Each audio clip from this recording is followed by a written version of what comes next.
Cancel culture is real. Cross-Politic is on the front lines of this battle with the goal of creating a Christian television network and platform where we can't be canceled and where content creators will have the freedom to glorify God. Our goal is to create a space for like-minded businesses to thrive on this platform and to reach an audience that will not only buy your products and services, but also support your business when the heat of cancel culture comes your way. We want our platform to help you create an anti-fragile business as we bring together Christians from all over the world to tune in. With millions of downloads a year, access to DirecTV, Xfinity, and social media outlets, we are excited to partner with you. So, if you own a business and believe in this vision, then you need to call me. I'm Garrison Hardy, and I am the Business Development Rep at Cross-Politic and the Fight Laugh Feast Network. We are looking for businesses, large or small, that not only have great products and services, but also understand that the cultural battle that is impacting the business climate here and now. I have a background in marketing, and I'd love to help you advertise your business on Cross-Politic. Give me a call at 208-792-1290 or email me at garrison@fightlaughfeast.com. It's Giant season. Giant season. I love that. I'm on my Gabe, Knox, and Toby on this one. You hear that, John? Yeah.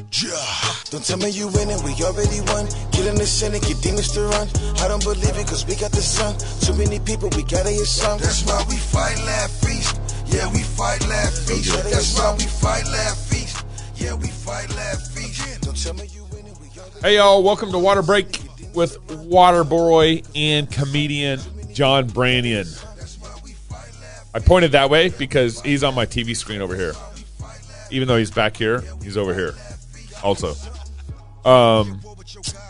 John, last 3 weeks ago, I think when we last recorded, maybe 2 weeks ago, we last recorded before we went to our conference. I'm going to turn this down. There we go. And we asked everybody who was listening to the show, put in the notes, what should John Brannion's nickname be on the show? You know, you got Waterboy and you got John Brannion. We need a nickname. And then,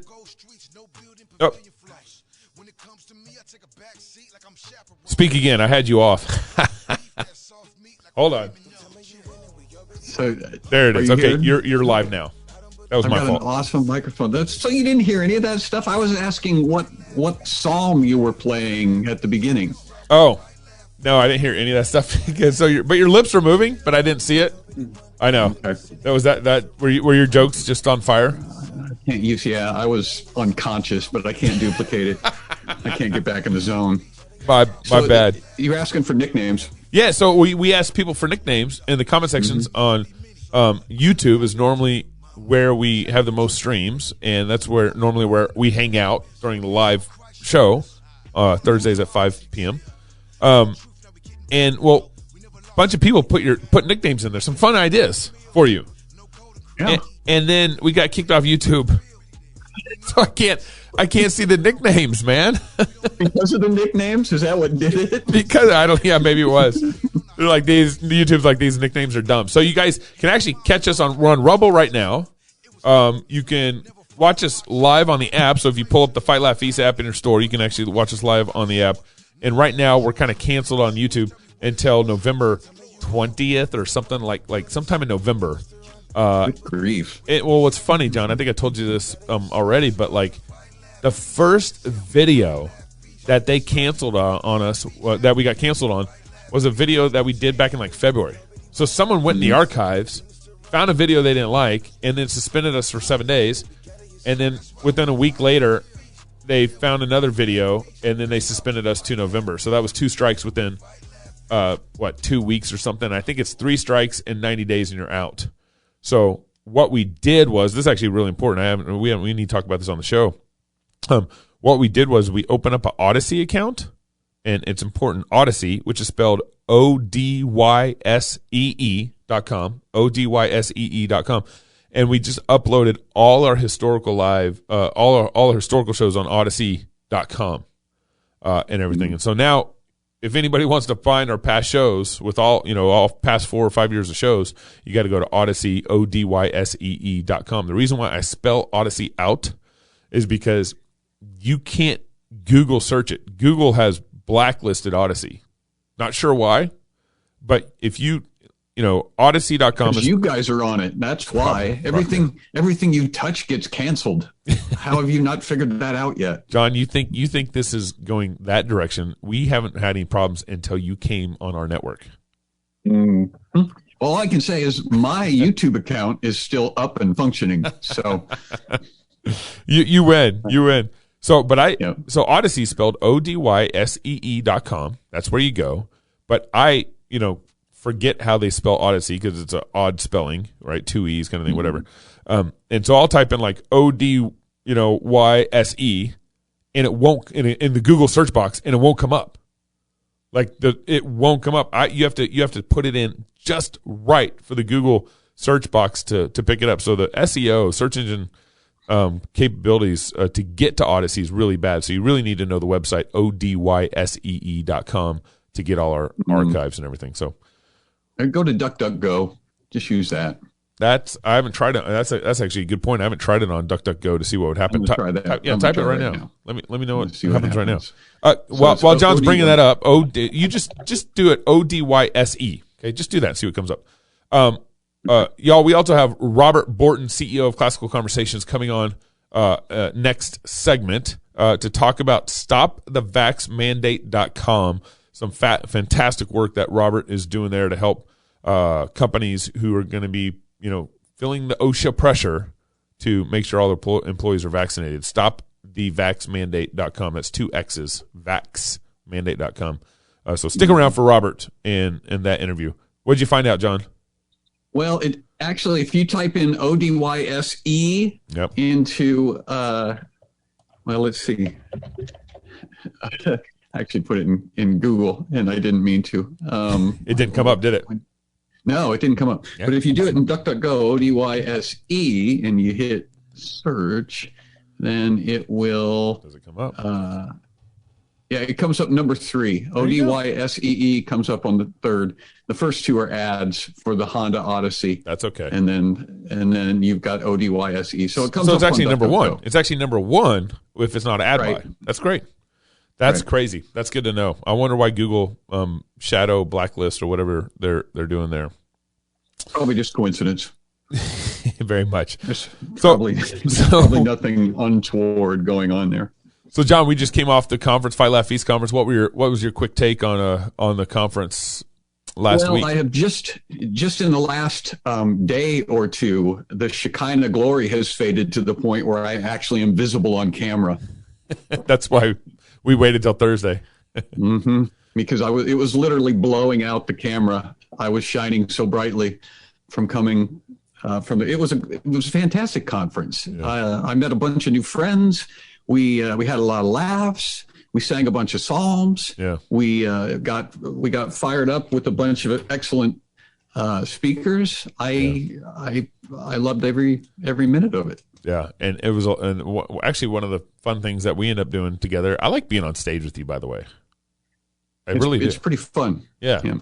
We did a marriage game at the Sabbath dinner where you hosted a marriage game with 3 couples, me and my wife, Adi Robles, his wife, and then Rhett and his wife, all up on the stage, and you were kind of trying to sow some discord on that marriage game. Mm-hmm. Well, that's the whole point of the marriage game. Get people up there and you ask them a bunch of questions, and it's kind of embarrassing, but it was fun. Every aspect of the conference was fun, and if you were not there, then I don't know what to say. We did try to warn them. Remember? Yeah, we did. We warned them from the bottom of our heart. If you don't show up, then there's going to be a bunch of regret. Yep. That's going to require maybe years to work through, and we don't want that for you. But it is what it is. How long? So for you guys don't know, John does stand up, but then he's actually kind of a versatile comedian. He hosted this marriage game on after our Sabbath feast on Saturday night up on stage, and it was a lot of fun. How long have you been doing that marriage game? I've been doing it for not regularly, but on and off for a number of years, probably 7 or 8 years. I can't believe you get paid to do that stuff, man. That's great. I cannot believe I get paid to do that either. But I don't get paid for that. I do that for free. I get paid for all of the hardship that I have to endure getting to shows, all of the planes and rental cars and all of that. That's what I get paid for. Right. Everything else is free. Right. It feels free at that point, huh? Well, the other thing about our conference, so last year, I was arrested on September 23rd, and then we had our first ever conference. That's right. Happy anniversary, by the way. Thank you. It's today. It's today. My cell block. I made you a cake. Prison cake? It has a file in it. Yeah. I was going to say, it better have a shank in it. I figured you'd break out before you had to shank anybody. So I don't know what to do with a file. I need sharp objects. Your nails. That's right.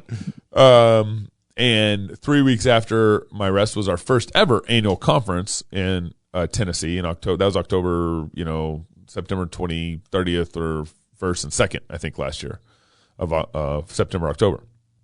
And so this conference was in September, and my arrest wasn't on my the 1 year anniversary wasn't on my mind just because we were so busy with the conference and everything going on. But then I came back and I was like, oh my goodness, we're coming up on the year of this happening, and I'm still tied up in federal courts with my city on this thing, and so I wanted to kind of do my monologue on this. And I'll get to the reasons why. So you're going to have to hold off on why I think it's important to kind of walk through this all over again. And John, did you know me did we know each other or no? Did you know? Well, I knew you. Okay. I knew you, but you didn't know me yet. Okay.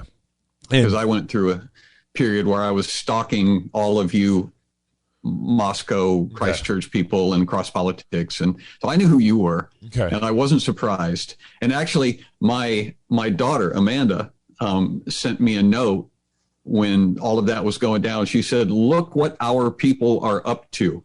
And she sent me a link to the video of you being arrested. But she was already referring to you as our people back then. That's great. So today, September 23rd, is the 1 year anniversary of my arrest, and I was also arrested along with Sean Bonet and Rachel Bonet.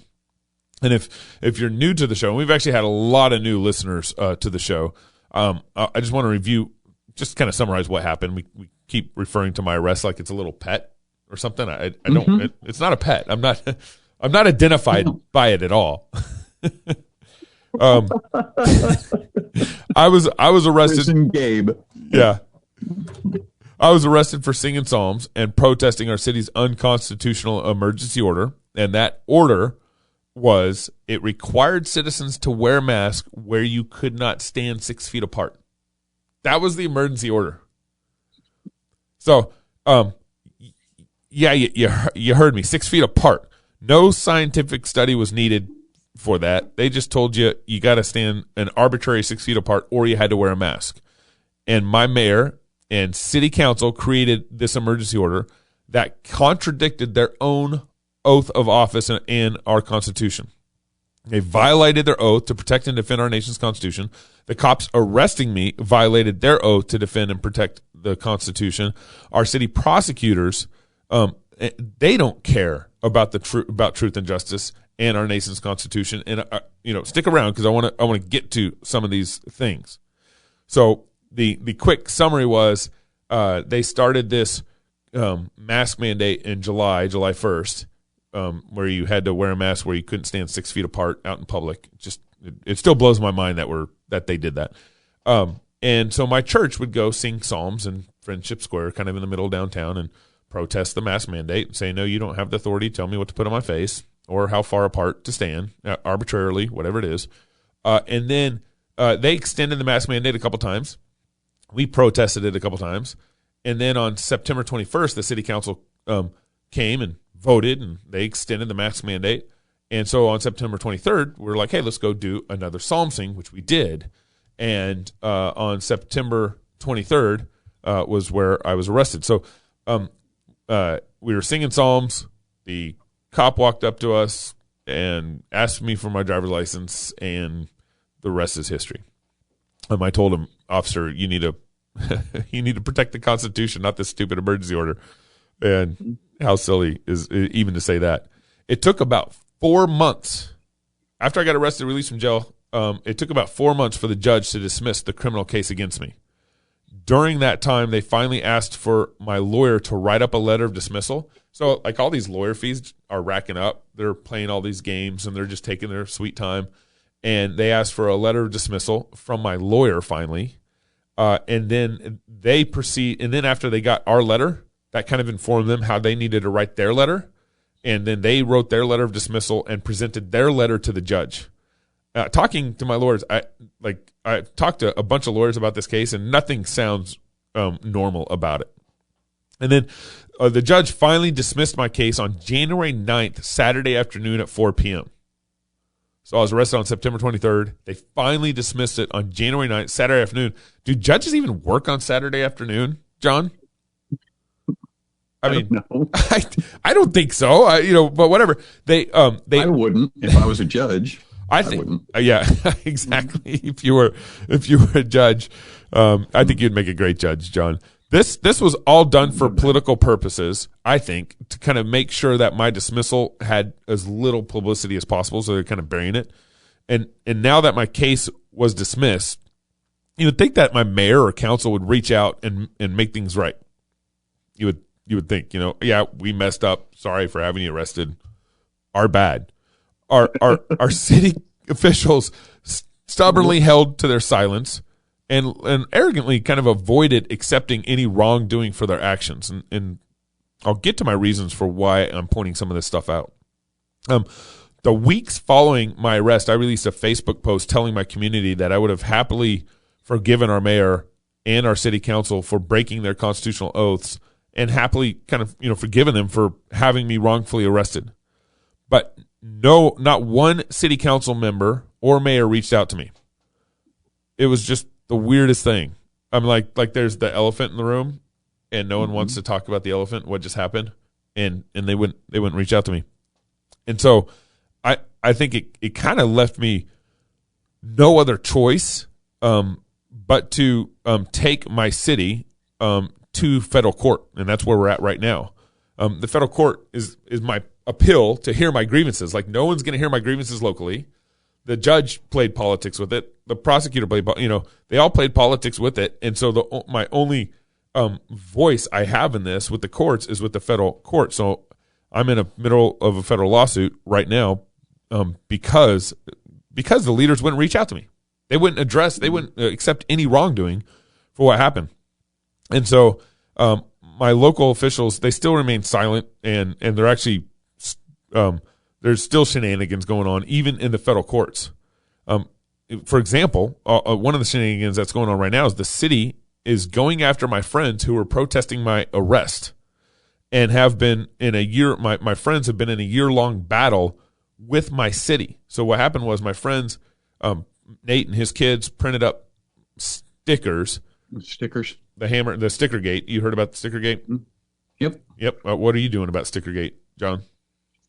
What am I doing about it? I think you need to do something. I don't have any stickers. Otherwise, I would be dutifully slapping them up in Kokomo and confusing everybody about what is this about. I should get some stickers. That would be really fun to see what sort of trouble I could bring down on myself for that. That's funny. The stickers had the hammer. So we're in the city of Moscow. It's not pronounced Moscow, but it had hammer and sickle on it. And it said, "Welcome to the city of Moscow." And at the bottom, it said, "Enforced because we care," with a hammer and sickle in the middle. The "enforced because we care" was literally the city slogan that they used in marketing materials to get everybody to wear a mask. Right. That was their slogan. And so my buddy's kids woke up at like 3 a.m. one morning and went and tagged stickers in friendly downtown businesses, but they also tagged a couple city poles. And apparently there's a city code against putting stickers on city poles. But they tagged city poles where all the stickers, bunch of stickers were on the city pole, and they're just one of the stickers among hundreds of stickers on the city pole kind of thing. Right. And so the cops cite, Nate and his sons. And so now Nate and his sons are in a year-long battle with my city still. I mean, like, they should have gone to trial by now. The city keeps extending it. I mean, it's just ridiculous. And so that just shows you that they don't really care about the truth of my case. They're literally prosecuting or trying to prosecute my friends who are protesting my unconstitutional arrest. So no, and also no citizen wants to be in a lawsuit with their own city. I sure don't want this. No citizen wants to take their city to federal courts, but my city leaders have egregiously walked all over the Constitution on this, trampling on our religious rights, our free speech, our right to assemble, and our right to petition, and left me no choice but to take my city leaders to court. I've said this to them. I've released public statements about this, and this is what they've done and what they failed to make right.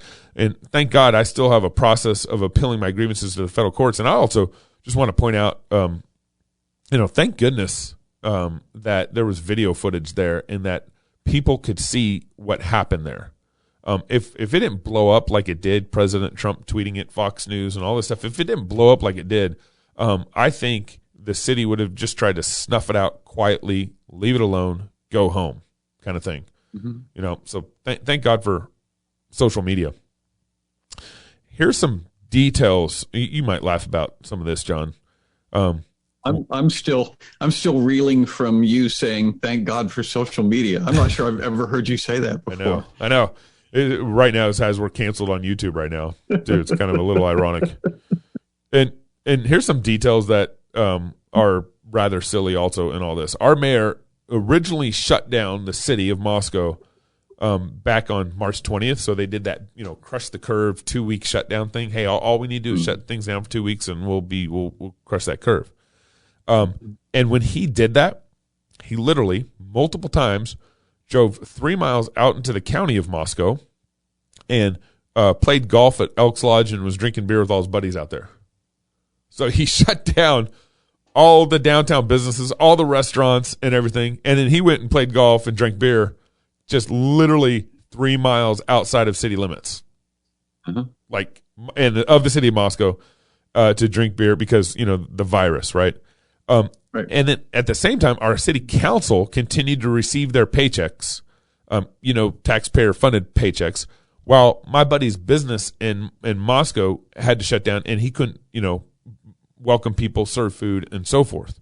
He couldn't make money. What kind of pandemic are we in when the city council and the political leaders can make money to provide for their families, and yet, my friends can't make money to provide for their families? That's what's going on there.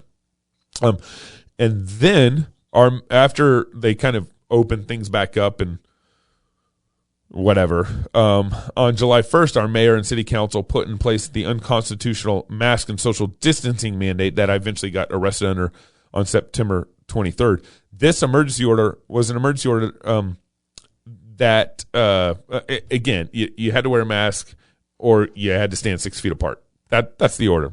That's as silly as it gets. During this emergency order, I met with our chief of police and some of our local city leaders. I went to him, I asked him, we met. I was in communication trying to be like, hey guys, this is bad. You need to stand against this order. I told the chief of police straight up, like, you need to stand against this order. And I took all that initiative, but during this mandate, our mayor officiated a wedding without wearing a mask and without social distancing. I sent the city council pictures. I was like, hey, here you go. Why don't you have the mayor arrested, for this? And of course their argument was, well, it was a private event in a private backyard. And I was like, well, okay, whatever. The mayor doesn't believe social distancing and masks work. That's all that shows. He doesn't. He's not wearing a mask. He's in a big gathering, a big wedding, and the reception or the wedding rehearsal dinner 2 nights before. He was at that, hanging out, not wearing a mask, not social distancing. And so they just don't really believe what they're doing worked anyways. But maybe it wasn't. I thought the data showed early on, though, that public events, that the coronavirus was only spread during public events, and that it had the temerity, that the virus actually knew when it wasn't invited to private events and would respect their privacy. It's got some AI. The virus got some AI.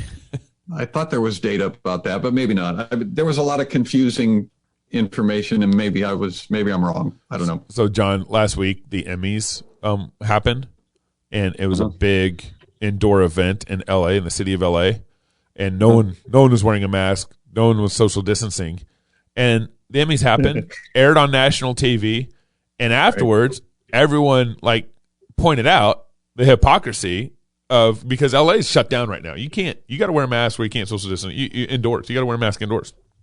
Yeah.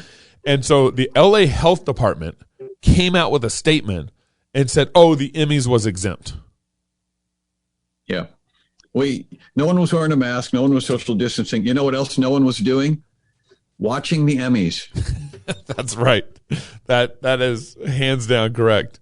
I didn't, but I did catch the funny hypocrisy later. So the mayor does this whole wedding stuff. I still get arrested. My church gathers September 23rd. I was standing next to my mom and a friend, Tyler, when I got arrested. And when they were arresting me, my mom kept saying, "Hey, just do what they want you to do," And I'm like, "Mom, it's okay. I got it. Mom's being a good mom. She doesn't want problems to happen." Mm-hmm. And so I told the cop, I was like, he asked for my driver's license, and I didn't even respond to that question because it wasn't a legitimate question. I'm practicing my First Amendment rights. This is what I'm doing. No, I'm not recognizing that question. So the cop kept trying to talk to me, and he asked me for my driver's license multiple times, and I said, "Man, you have a duty to defend my constitutional rights. Like, you're on the wrong side of this question here." And so he said, "I'm asking you one more time," and then he proceeded to arrest me. And as he's arresting me, he's not taking away a Molotov cocktail. He's taking away my Cantus, my hymn book, right?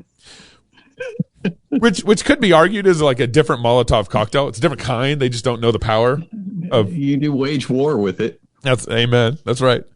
And so he takes away my handbook and handcuffs me, and thank goodness it was kind of literally in front of the world to see.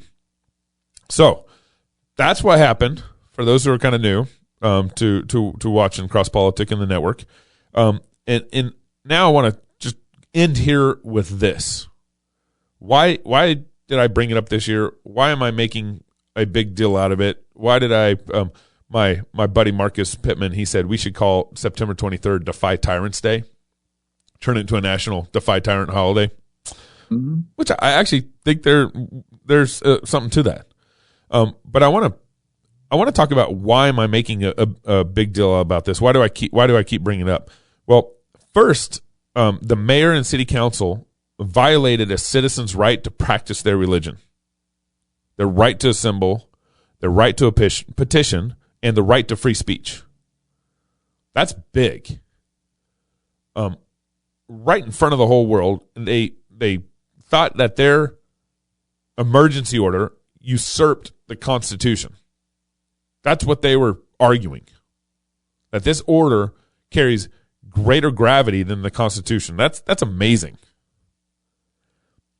Secondly, it took the city 4 months to dismiss my case, as I already pointed out.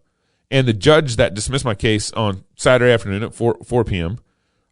Is just as complicit at trying to hide the city's actions.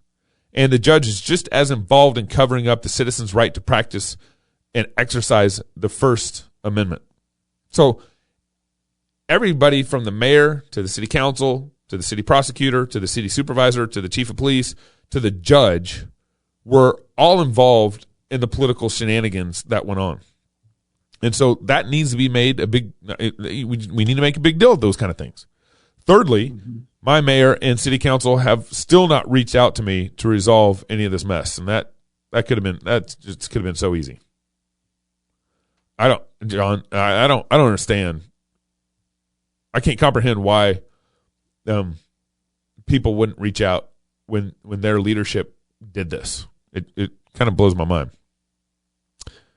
Fourthly, the city is now going after my friends, as I mentioned earlier, and his sons for posting stickers in protest of my arrest.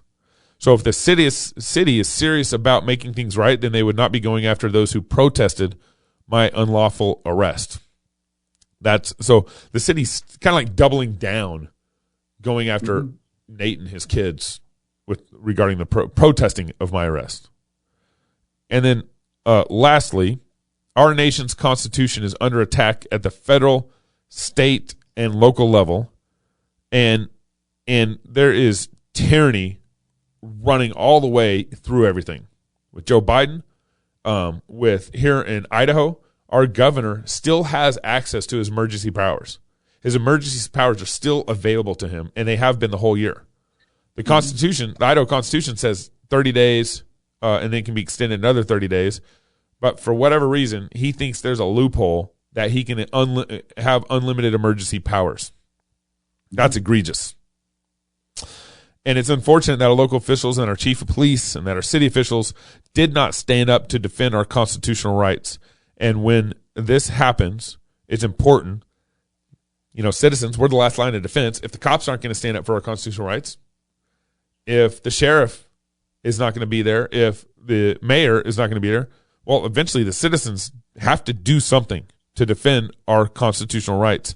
And so that is why I made kind of a big deal out of it this year. I posted a live feed earlier this morning where I was at City Hall, where I was arrested, and I showed in the video where I was arrested, where the cops stood and all that stuff.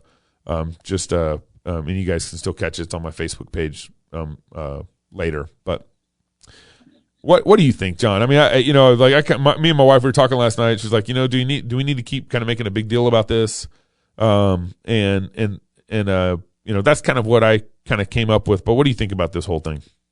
You remember when Paul and Silas were in prison and they got beaten and they got flogged and they got thrown in prison, and then the officials that had them in prisons came along afterwards, and different from your officials, they did actually go, well, you know what, we may have been a little hasty here, but you're free to go. You guys are free to go. Yeah. Remember what Paul did? Remember Paul said, yeah, you guys are going to march us out of here. That's right. In broad daylight. We're not sneaking out the back door. That's right. And they need to come and talk to him. Didn't he ask for the city officials basically to come and apologize, basically? Right. Yeah. Right. He said, I'm a Roman citizen. You guys have botched this, and we are going to make a big deal out of it. And so I think that I think you're justified. I think Paul did it for ultimately for the glory of God. And the fact that he pointed out that the officials were tyrants, and right. he basically made them own their tyranny. You guys broke the law, not me, and so you are going to make this right, because I don't want this to splash back on the church. Right. And I think that's what Paul was afraid of. I think Paul was concerned that if he snuck out the back door, then the rumor would be, oh, you remember those guys? Those guys talking about this movement, this Jesus Christ character? Right. They got thrown in jail. I wonder whatever happened to them. Right. Well, good riddance to them.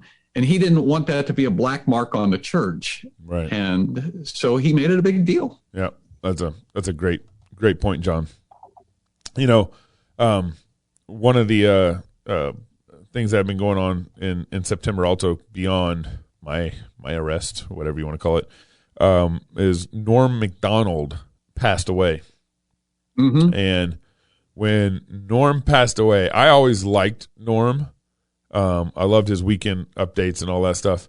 But I'd kind of forgotten about him a little bit. He's kind of retired the last couple of years, and kind of lived out his through his cancer pretty quietly, and everything. But I thought it would be appropriate to kind of do kind of a tribute to Norm Macdonald and do his top 10 list. What was some of your favorite moments with before we get into the top 10 list, what was some of your favorite moments of Norm Macdonald?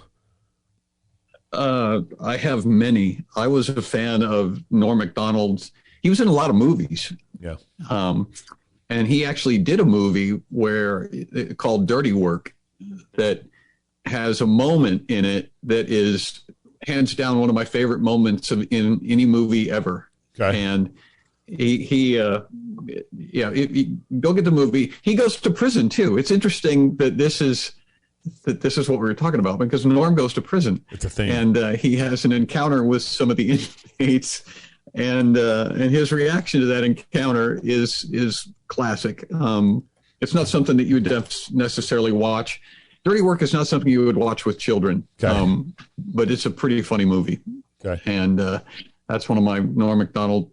Well, he was utterly fearless. He was the Weekend Update guy on Saturday Night Live, and he was far and away the most popular because he was just reckless and bold and silly. You know, I remember one of his Weekend Update stories. He says, and he would always take like actual headlines from the news. And so there was a guy that got arrested for climbing up the outside of a building, like in Manhattan or something like that. And so he puts the picture up there, and he goes, they arrested for a man who calls himself Snake Man was arrested for climbing up the outside of the World Trade Center.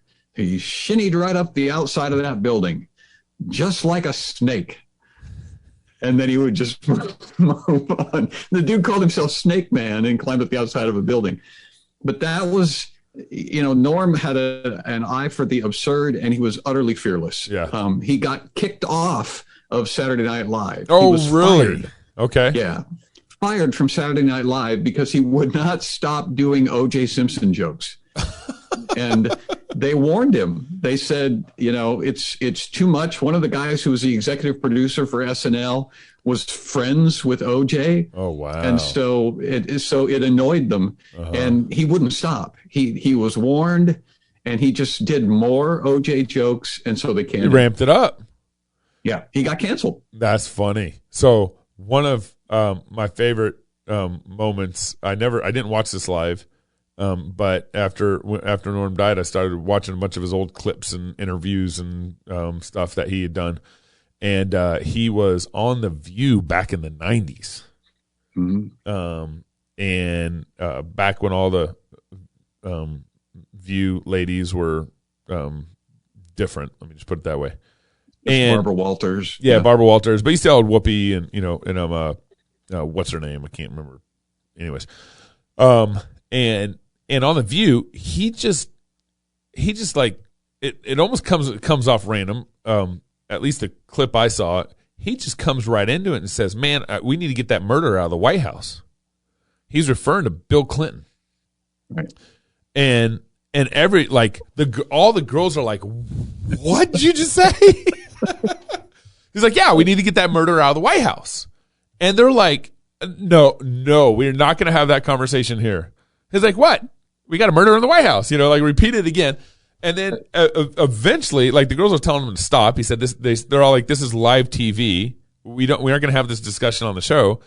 Barbara Walters walks up and I think puts her hand on his mouth, like basically like, "Stop it," and goes, sits back down, and everyone's trying to laugh it all off. And then Norm says, "Well, he's at least manslaughter." Right. I mean, it was just like he thrived off like the what I say earlier, the awkward.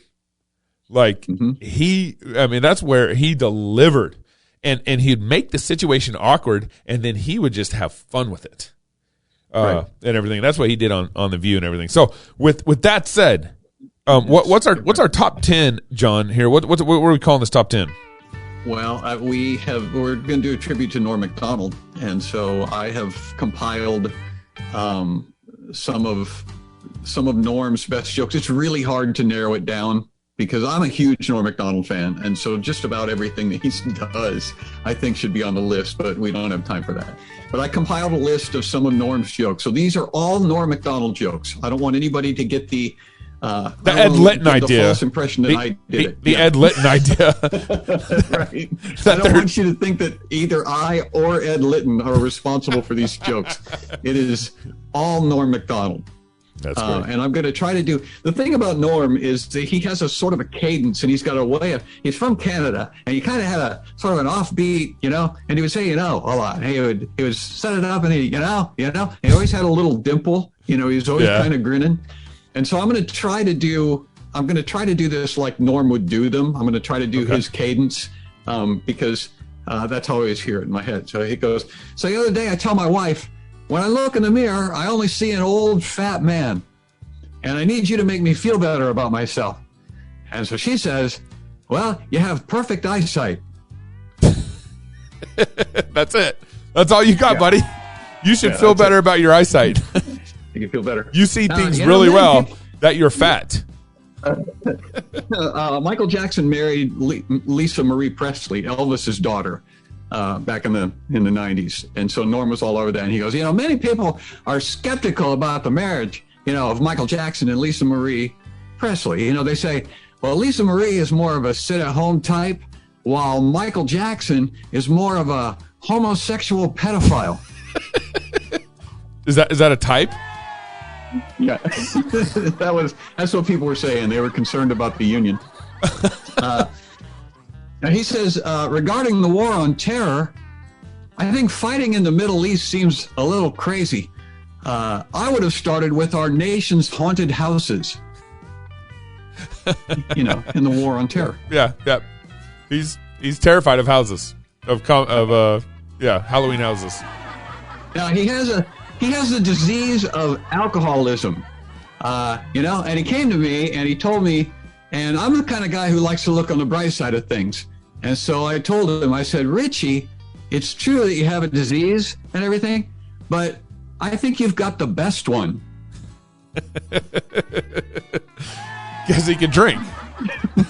Right. It's a great disease to have. You get to get drunk. I wouldn't call myself a fan of steampunk, but I will say that it's the healthiest way to prepare a punk. You're going to have to explain that one to me. Steampunk?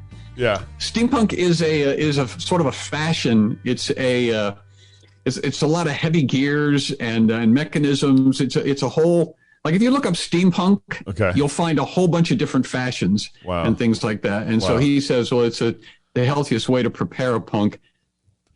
Taking steam is like literally steaming vegetables. Okay, got it. All right. Got it. My bad. Norm's not for everybody. I just got back from New York. You ever been there? There's a big gay parade going on there when I was there, and I'd never been to one of them. And I like a parade. I always like a parade. And so I got there, and it turns out it's just a bunch of gay guys. Yeah, that's no parade. That is no parade. That is typical Norm Macdonald. That's good. ID is a funny abbreviation. ID is a funny abbreviation. The I stands for I, and D stands for identification. That's good, Norm, right there. He goes, I endorse podiums. That's a product I can stand behind. That's good. That's good. Also got, I signed up for my company's 401k, but I don't think I can run that far. No one wants to run a 401k.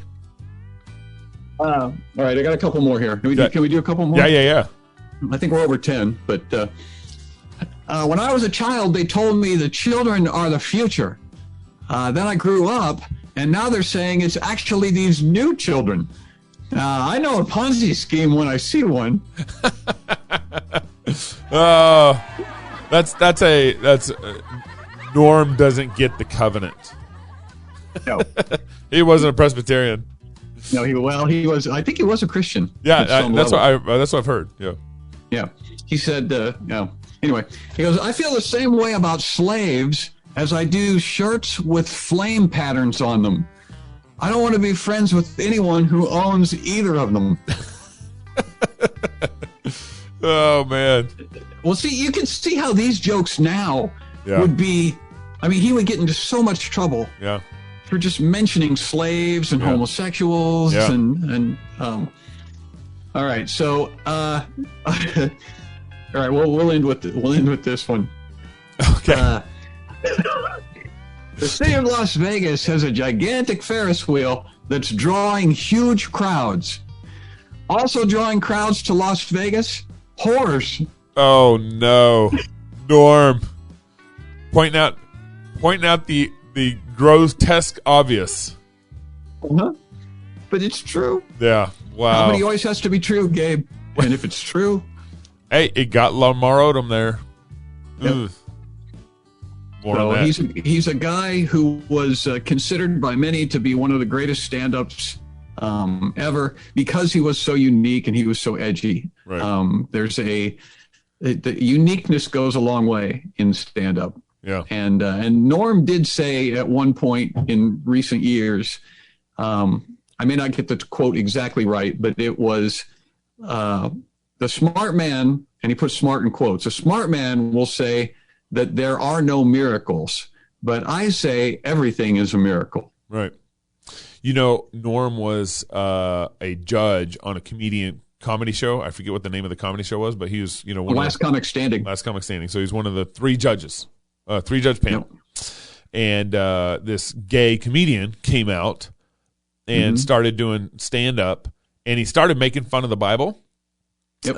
And like he even like referenced he referenced a quote and connected it to the wrong Bible verse, and then they went to judge him, and I forget who was. It was Roseanne Barr. Roseanne Barr, yeah. She said, "Oh, you're a brave comic. That's a brave bit you said there."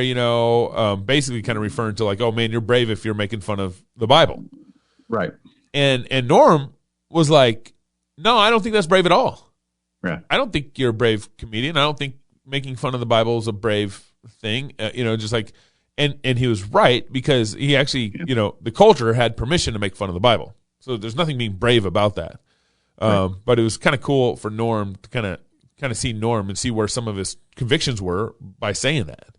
Yeah, he was super bold because Last Comic Standing was a huge show at the time, and Roseanne Barr was a big deal, and one of the Wayans brothers was the other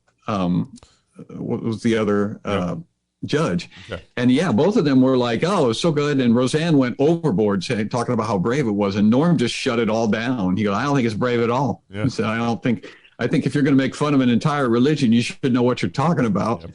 And he just shut the whole thing down. And he was exactly right.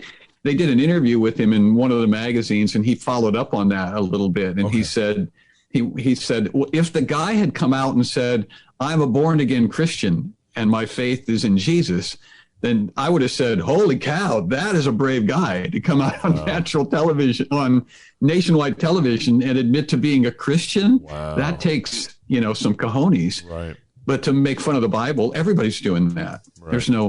There's nothing brave there. Well, especially a gay guy would make fun of that's just what that gay guy would do, would be make fun of the scriptures. You're right. Gay. You're contrary to the Bible. Right. So there's nothing brave about that. Hey, we're going to bring in Robert Bortins. Robert Bortins, he's going to come and talk about StopTheVaxxMandate.com. Vax is spelled VAXX. So StopTheVaxxMandate.com, 2 X's. StopTheVaxxMandate.com. So enjoy that interview, and we'll catch you on the flip side. Hey, y'all. Welcome back to Water Break. It's good to be with you. And, of course, sidekick John Brannion. He's here. He's still here. You're still here. I'm still here. I'm going nowhere. We also have the good fortune of having CEO Robert Bortins of Classical Conversations, corporate sponsor of our show. And he is kind of getting into I think, a very important project that you guys need to know about. First off, Robert, welcome back to the show, man. Hey, thanks for having me, Waterboy. Yes, sir. John, nice to meet you. You too. So, if you aren't reading the news and you don't know what's going on, you got different problems. And if you're reading the news and you know what's going on, you got other problems. Robert, in our state, I know that nurses are now getting fired at our hospitals here in Idaho, conservative state, because they didn't vaccinate, and then there was a deadline for them not vaccinating. Robert Bortins is working on a website called StopTheVaxxMandate.com. StopTheVaxxMandate.com. And Robert, why did you get? I mean, your classical conversations, man. Why are you getting into this? Yeah, I mean, this is a personal project. One of the things, if you're not aware of the news, Biden a few days ago or a week ago maybe came on and said that employers with over 100 employees are going to need to get their employees vaccinated or pay for them to be tested on a weekly basis. And we have over 100, and we do not plan on complying. And the best time to fight is before the rules are out there, to make sure that there's a big uproar against them and maybe they don't get implemented at all, because Biden actually can't do that. He's trying to use the power of OSHA and the Department of Labor, and so they're going to come out with some rules. Then businesses our size and bigger are going to have 60 to 90 days to be in compliance or face fines. And then, of course, federal employees are already under these illegal mandates. Right. And so, I mean, part of Fight, Laugh, Feast is the fight part. That's right. And, this is part of that fight, is standing up early and continuing to do so. I mean, you were arrested, about a year and a day ago? A year ago today. This is the anniversary. It is. We're celebrating.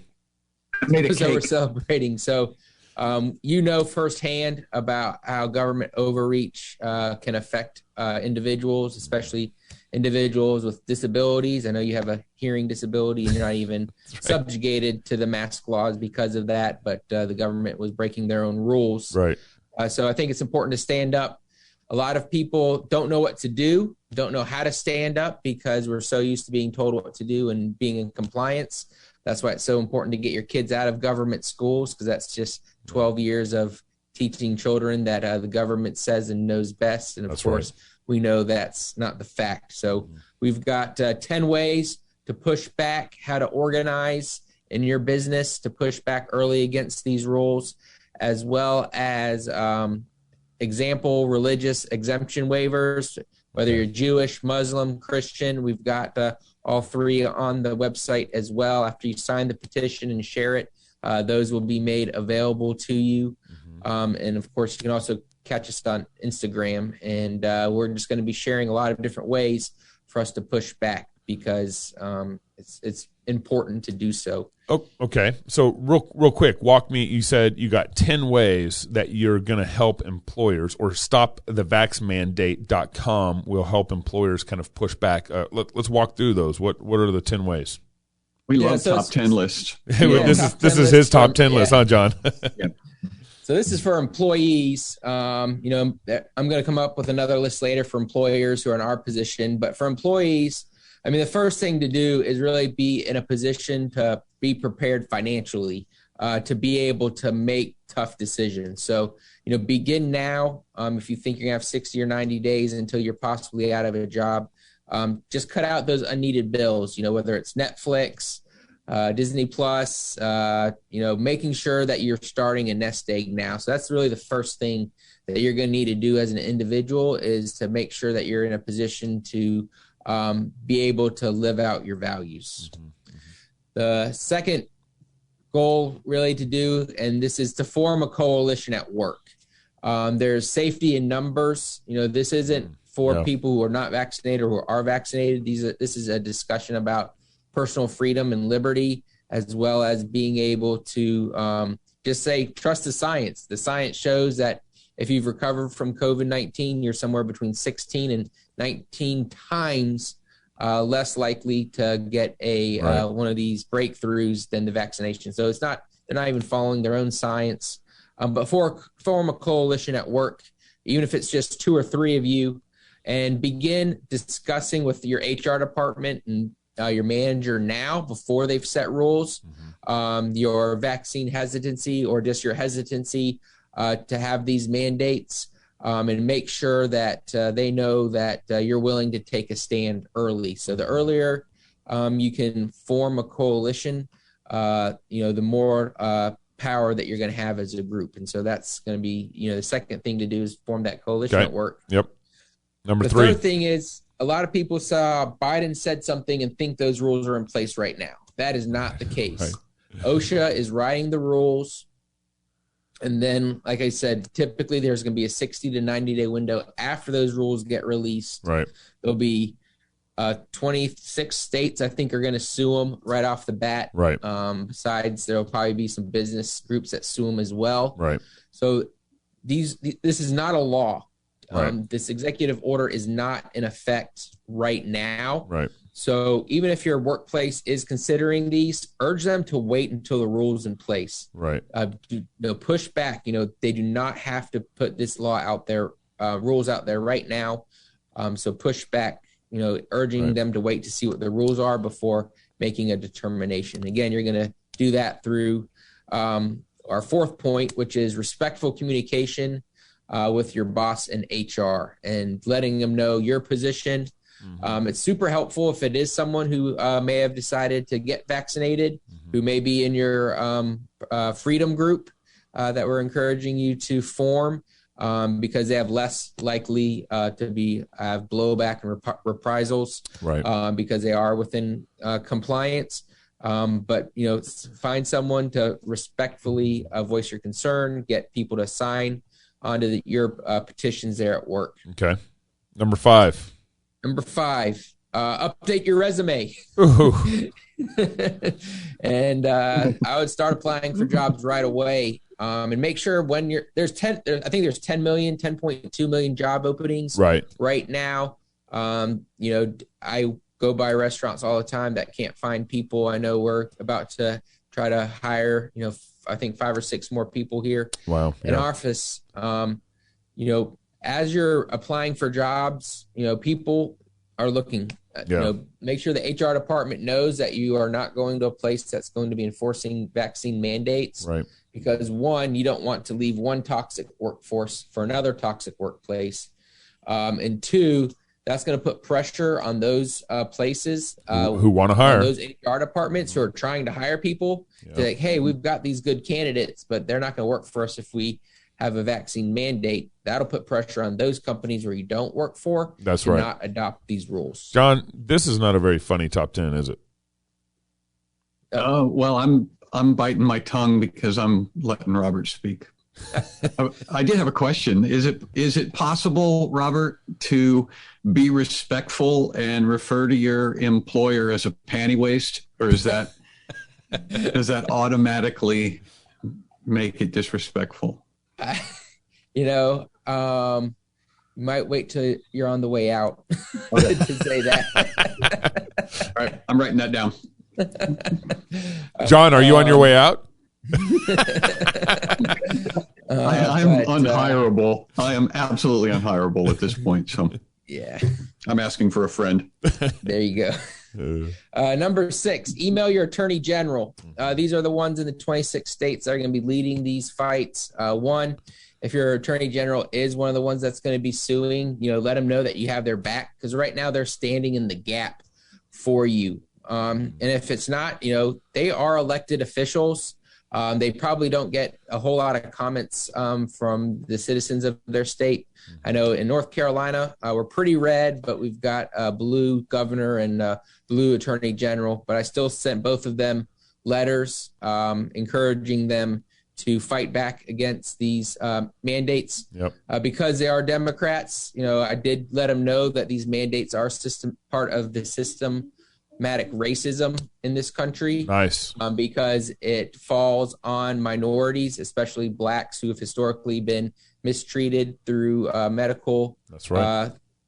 Different medical things throughout the year, such as the Tuskegee experiment, and that this is negatively affecting African Americans in our country more than it is anybody else. Despite what they got a better memory on the Tuskegee stuff.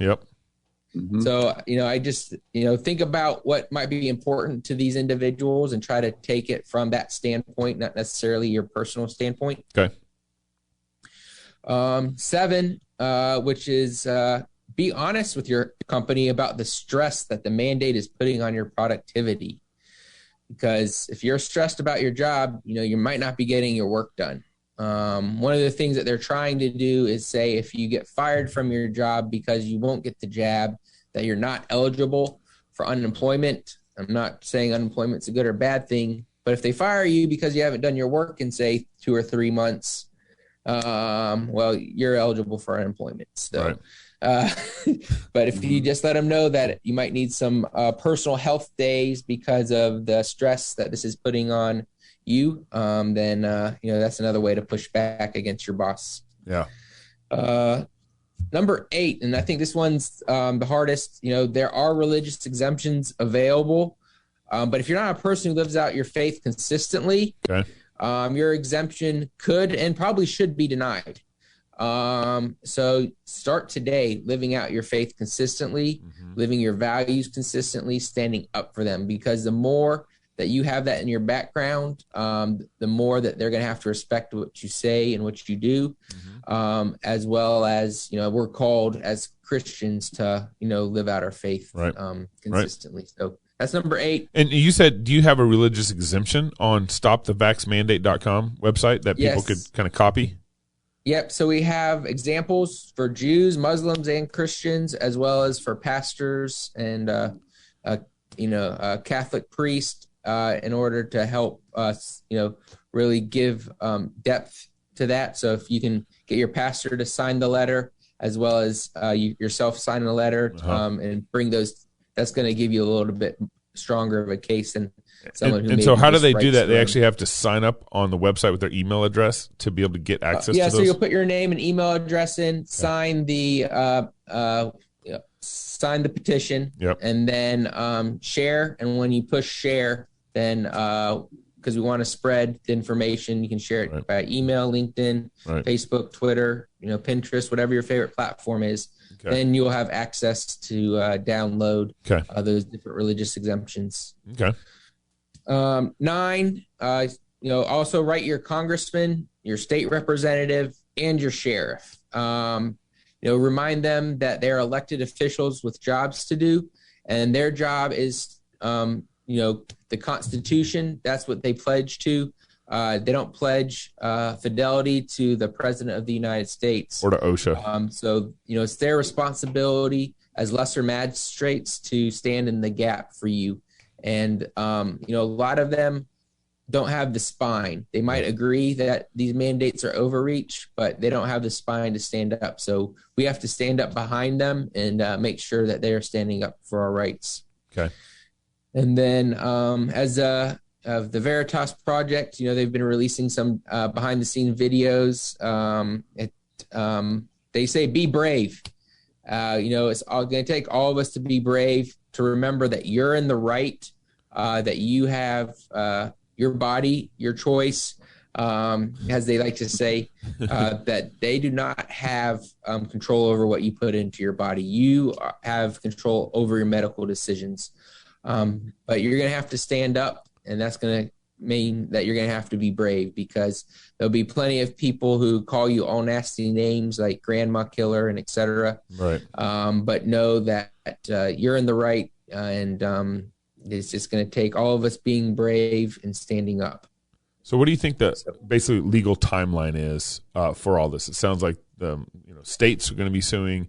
It sounds like these OSHA regulations might not really go into effect for another or a year or whatever that timeline is. Yes. So I emailed our legal team, and they basically emailed back saying what the president's most likely trying to do is give cover to these businesses and these hospitals. Like you said, we've got hospitals firing nurses who've been busting their butt for 18 months. Right. Many of who've caught COVID and have come back, and they're completely, like you said, they have the antibodies, but they're no longer allowed to work. They're getting fired. Yep. So he's trying to provide cover so that these big businesses can fire people.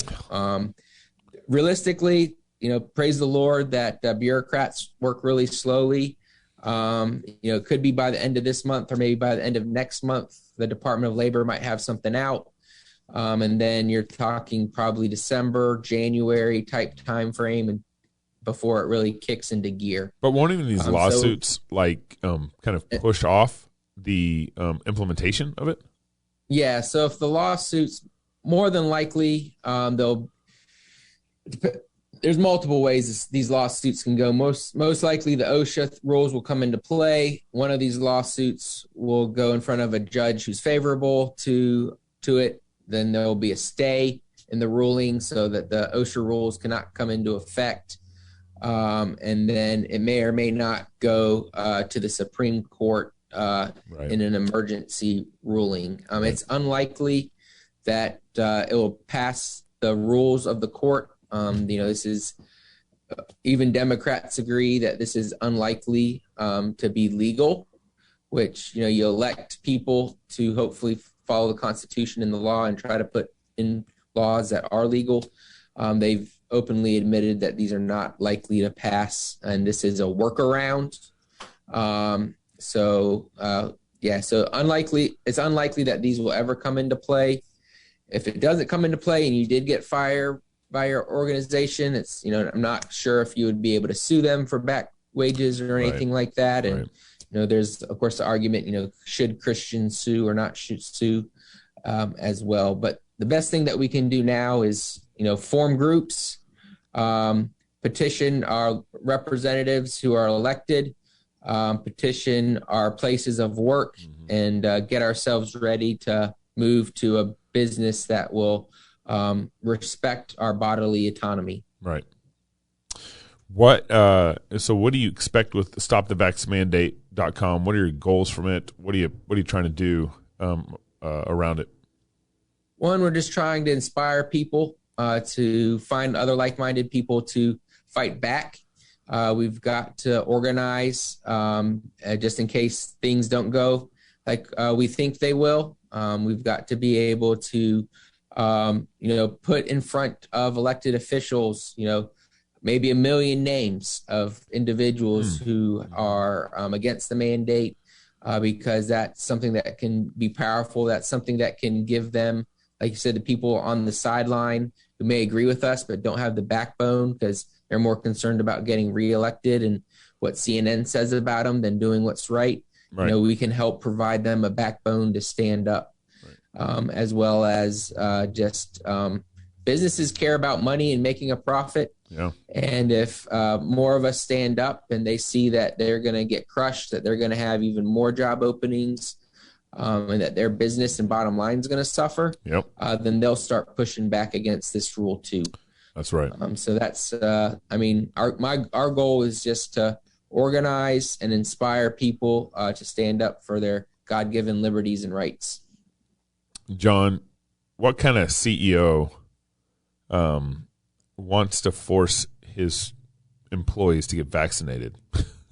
An evil one, like the guys in the movies who want to blow up the earth just because they're wicked. Those are the sort of people that force their employees to get vaccinated. Pinky in the brain.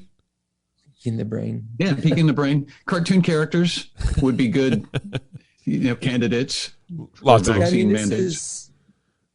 Like I said, this isn't a vaccine or not vaccine. It's about freedom of health. And if you work for someone who thinks that they can mandate what goes into your body, why would you want to work for these people? No. Yeah. This is a great opportunity to, maybe this is the push you need to start your own business. That's right. To figure out what you really want to do when you grow up. So live out your faith consistently. Maybe this will be the push to do that. Ooh. Some of us have been, waiting for an opportunity, waiting for a reason to live out our faith consistently. And maybe this is a reason to do that. Now, practically speaking, Robert, this is a thought that occurred to me while you were talking that it's going to, I think, help me be brave. Practically speaking, even if the law goes into effect, it's kind of like the speed limit.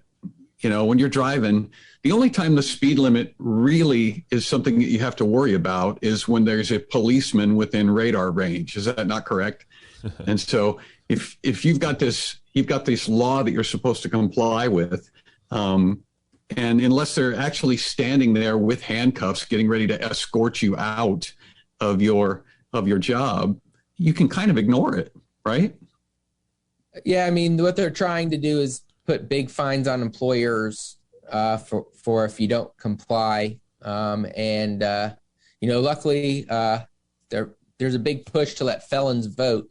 So, if they do arrest me, I'll still be at a vote. So that's good. Yeah, and realistically, I don't know how any of this is enforceable. But, I mean, we haven't had any logic dictating our policy for 18 months. So, why would we expect, logic to dictate it now? Right. All right, Robert, any last words that you want people to know about? Yeah, fight, laugh, feast. This is a time for fighting, and fighting is fun. Go to www.StopTheVaxxMandate.com. That's StopTheVaxxMandate.com. Sign the petition, share it. Let's fight this thing together, and let's go win. That's great. Thank you, Robert, man. Always good to be with you. Good to see you. Everybody, make sure you go to Stop the Vax. That's XXVAXX. StopTheVaxxMandate.com. Sign the petition. I just did. I just shared it. And let's help with this fight. Until next time, John, always good to be with you too. Go love God and fight, laugh, and feast.